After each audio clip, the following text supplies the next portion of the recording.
Oi, tava aqui pensando, eu tinha várias coisas pra falar e planos na minha cabeça e Deus tem despertado muito essa coisa de gravar vídeo, de falar e falar sobre o que a gente sente, falar sobre o que ele fala com a gente, né? Eu tenho pedido muita sensibilidade pra Deus, pra que meu coração esteja disponível pra ouvir o que ele tem pra falar pra mim, né? Essa semana, hoje é quarta, né? Não tem sido uma semana muito boa pra mim, tem sido uma semana um pouco arrastada e eu tinha várias coisas que eu tava construindo, que eu queria trazer.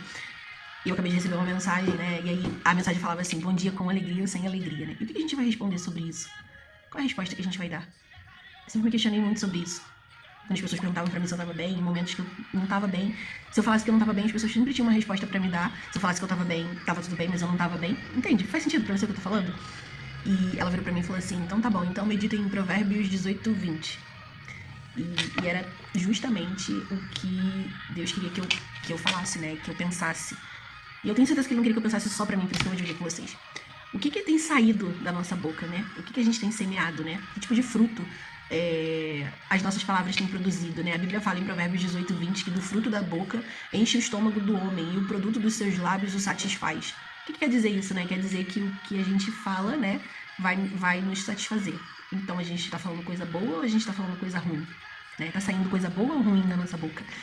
E logo depois desse versículo, no 21, ele fala que a morte e a vida estão no poder da língua. E olha que forte que é isso, né?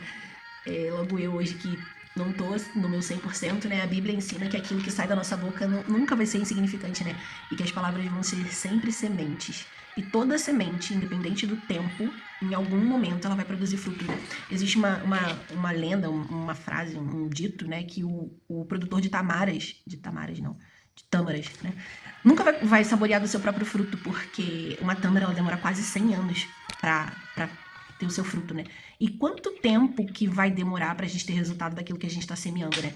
E quando a gente fala, eu não consigo, não vai dar certo, não tem mais jeito, a gente tá alimentando dentro da gente um medo, né? E o medo ele não vai levar a gente pra lugar nenhum, né? Mas quando a gente fala, o Senhor é a minha força, Deus ele continua cuidando de mim, ele continua me olhando, eu vou continuar confiando, eu tô escolhendo concordar com aquilo que a palavra dele fala, né? Então, isso significa que falar frases positivas vai fazer tudo acontecer?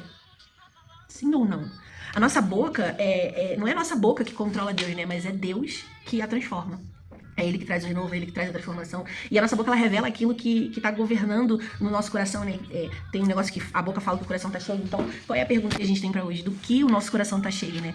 Hoje de manhã eu falei que eu tava com muitas dúvidas, que a minha cabeça ela fica rodando e eu fico me questionando sobre várias coisas, né? Mas que tipo de liberdade a gente tá dando pra esse tipo de pensamento, né? Porque muitas vezes a gente tá pedindo pra Deus uma nova colheita, mas será que a gente sabe, né? Que por A mais B a gente vai plantar a laranja e não vai colher morango, né? Isso é óbvio. Então, a gente tem que ter um cuidado muito especial com o que a gente está plantando todos os dias. Então, na nossa casa, na nossa família, nos nossos relacionamentos, nos nossos amigos, no nosso trabalho, a forma como a gente fala da gente mesmo. Então, eu não sou capaz, eu não consigo, eu tenho medo. A nossa boca, Deus ele quer que a nossa boca seja instrumento, né, de vida. Então, que as nossas palavras sejam para curar, para levantar, para direcionar para Jesus e que seja exatamente o que a gente quer para nossa vida, né? Repetir aquilo que o medo diz e começar a declarar aquilo que Deus diz. Então, tipo assim, esquece esses pensamentos, essas coisas. E quando eu falo para vocês, eu falo para mim também. A gente tem que ter um coração aberto, a gente tem que ter um coração disponível, né? As minhas orações são sempre para que Deus me coloque um coração disponível, um coração sensível para ouvir o que Ele tem para falar, né? E muitas das vezes a gente fica esperando assim, ai Deus, eu quero te ouvir e Deus acabou de falar comigo através de uma mensagem que eu recebi. Então assim, isso tá nos pequenos detalhes, isso tá no processo, né? Tem muitos memes, muitas piadas sobre isso, eu não quero viver o processo, eu não sou advogado, eu não quero isso, eu não quero aquilo. Mas a gente tem que parar para prestar atenção que quando a gente cuida da semente, a gente tá se preparando pro fruto que vai vir depois. Então hoje eu quero perguntar para você, o que tem saído da sua boca, né? Qual é a semente que você está plantando? E depois a gente tem... Esse assunto ele pode se prolongar muito, porque a gente pode parar para perguntar aonde você tem semeado, né? O solo que você está semeando é um solo fértil. Então, que Deus ele consiga falar com a gente todos os dias e que a nossa oração seja sempre para um coração disponível para ouvir a voz dele e que a gente esteja sempre sensível para perceber como que anda o nosso semear, né? Para que a gente tenha uma colheita tranquila. Será que era isso que eu tinha para dizer para vocês hoje? Até o próximo.